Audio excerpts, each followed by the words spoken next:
Hello friends, welcome to our own channel daily stock. तो आज हम आपको स्विलेक्ट एनर्जी पे शेयर एनालिसिस बताने वाले हैं और साथ ही में आपको ये भी बताएंगे कि आपको इस शेयर में निवेश करना चाहिए या नहीं करना चाहिए।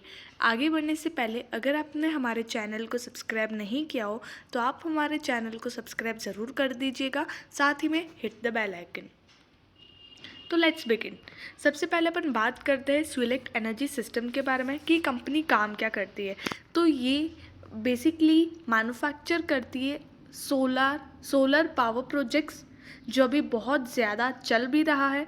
विंड पावर जनरेशन ये कॉन्ट्रैक्ट बेस पे काम करती है। उसके साथ ये मैन्युफैक्चर तो करती है और साथ में इंस्टॉलेशन और मेंटेनेंस सर्विस भी लेती है, लाइक उसको मेंटेन करके चलती है। और sale of solar photovoltaic inverters जो बेसिकली लगाए जाते हैं और उसके बाद वो जो सनलाइट से जो एनर्जी मिलती है इनको, उसके थ्रू ये इलेक्ट्रिसिटी को जनरेट करते हैं। इस टाइप का ये काम होता है। तो ये इन सारी चीज़ों में काम करता है। और जैसे कि सोलर पावर प्रोजेक्ट्स जो अभी गवर्नमेंट भी बहुत ज़्यादा इसकी सहायता कर रही है और बहुत सारी चीज़ें सब्सिडी में लोगों को दे रही है ताकि लोग ज़्यादा से ज़्यादा लगाएं। तो इससे ऐसी कंपनीज़ को बेनिफिट भी हो सकता है।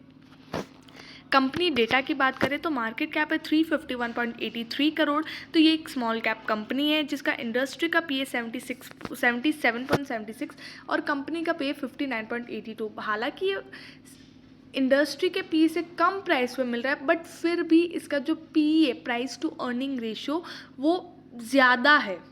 एक कंपनी का जो प्राइस टू अर्निंग रेशियो होता है वो यहाँ पर ज़्यादा है। लेकिन बुक प्राइस अगर आप देखें तो 0.47 है, मतलब जो इसकी बुक वैल्यू 491.69, तो ये उसकी प्राइस से आपको कम प्राइस पे मिल रहा है, अभी आधे प्राइस पे मिल रहा है। इसका बीटा है 0.84, मतलब कि अगर मार्केट 1% ऊपर जाता है तो इसका शेयर प्राइस 0.84 के बीटा से ऊपर जाएगा। अब यहाँ पर बात करते हैं फाइनेंशियल ट्रेंड की। तो जैसे कि 2018 में आप देख सकते हैं कंपनी का जो रेवेन्यू था वो 321 करोड़ पॉइंट 81 लाख। तो यहाँ पर कंपनी का रेवेन्यू था। उस टाइम कंपनी ने 15 करोड़ 87 लाख का प्रॉफिट अर्न किया था। उसके बाद से कंपनी का जो रेवेन्यू है वो डिक्रीज हो गया, 254 करोड़ 21 लाख पे आ गया। तब कंपनी ने 6 करोड़ 84 लाख कमाए थे। तो उस टाइम कंपनी का जो कंपनी जो काम कर रही है वो चीज़ की डिमांड बहुत ज़्यादा कम हो गई होगी, तो उस वजह से यहाँ पर कंपनी का जो रेवेन्यू है वो इतना ज़्यादा गिर गया। लेकिन उसके बाद से कंपनी का जो सेल्स है वो फिर से रिकवर करने लगा। 2020 में 279 करोड़ 81 लाख का रेवेन्यू किया और 2021 में 2 करोड़ 82 लाख 282 करोड़ और 39 लाख का कंपनी ने यहाँ पर रेवेन्यू किया। तो ये नंबर्स आपको और भी बढ़ते हुए नज़र आ सकते हैं कुछ सालों में, और हर साल अब कंपनी अच्छा परफॉर्म कर सकती है। 2020 में कंपनी ने लॉस बुक किया था 10 करोड़ 16 लाख का और 2021 में कंपनी ने फिर से प्रॉफिट बुक किया 26 करोड़ 9 लाख का। तो यहाँ पर अगर 4 साल में देखें तो कंपनी ने सबसे ज़्यादा रेवेन्यू अभी परफॉर्म किया। लेकिन एक और चीज़ है कि इसके जो रॉ मटेरियल्स है उसका ये जो प्रोडक्शन करते हैं उसके रॉ मटेरियल्स की कॉस्ट भी बढ़ रही है। तो ये एक कंपनी के लिए बेनिफिट वाली बात नहीं है, एक नेगेटिव बात है कि कंपनी के रॉ मटेरियल्स एक्सपेंडिचर्स कंपनी के बढ़ते जा रहे हैं। शेयर होल्डिंग पैटर्न की बात करें तो प्रमोटर के पास है 56.37% का स्टेक और पब्लिक के पास है 43.63% का स्टेक। तो ये कंपनी का ओवरऑल शेयर होल्डिंग पैटर्न है, जहाँ पर प्रमोटर के पास अच्छा खासा स्टेक है और यहाँ पर फॉरेन इन्वेस्टर्स, डोमेस्टिक इन्वेस्टर्स, उन सब की एंट्री नहीं है। अब यहाँ पर बात करते हैं रेवेन्यू स्टेटमेंट की। तो जैसे कि मार्च में अगर आप देखें तो सेल्स था 78 करोड़ का, जून में 52 करोड़ का और सितंबर में 66 करोड़ का। तो ये कंपनी की सेल्स है जहाँ पर फ्लक्चुएशन है, कभी कंपनी अच्छा खासा सेल्स कर रही है, कभी थोड़ा सा कम हो रहा है। एक्सपेंडिचर्स भी उसके साथ देखें तो कंपनी के उतने ही है, उससे भी ज़्यादा है और इंटरेस्ट भी लग रहा है क्योंकि कंपनी के पास लोन भी है, डेट भी है। तो नेट प्रॉफिट अगर आप देखें तो मार्च में -4 करोड़ के लॉस में थी, सितंबर में -3 करोड़ के लॉस में थी, तो जून में -3 करोड़ के लॉस में, और सितंबर में कंपनी ने फिर प्रॉफिट बुक किया है 5 करोड़ का। तो ओवरऑल देखें तो यहाँ पर कंपनी के एक्सपेंडिचर्स, जैसे कि मैंने आपको बोला था, रॉ मटेरियल का जो कॉस्ट है वो बढ़ रहा है, तो उस वजह से जो नेट प्रॉफिट है वो यहाँ पर नेगेटिव में आ रहा है, लॉस बुक कर रही है। लेकिन सितंबर में फिर से कंपनी ने प्रॉफिट बुक किया है। तो ये कंपनी का ओवरऑल रेवेन्यू स्टेटमेंट है।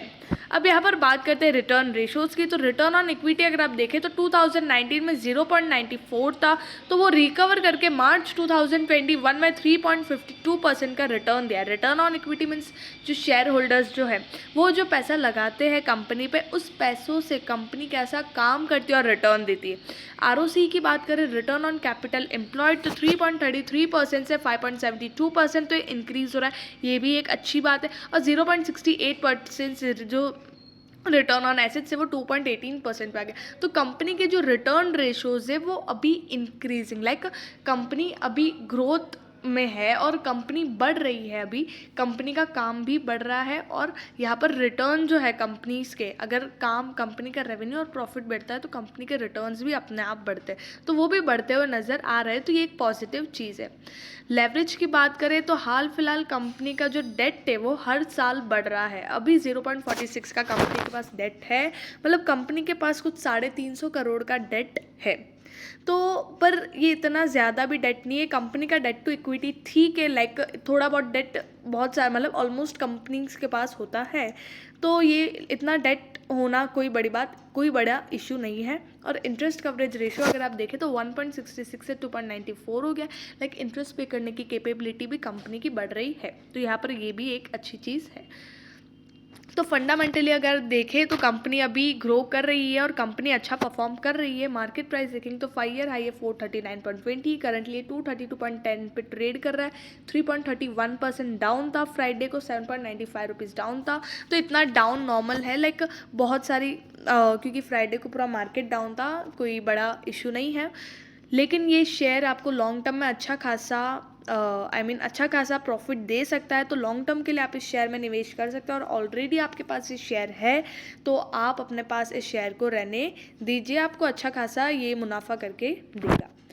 अगर आपको वीडियो अच्छा लगा हो तो please like and share and subscribe our channel. Thank you.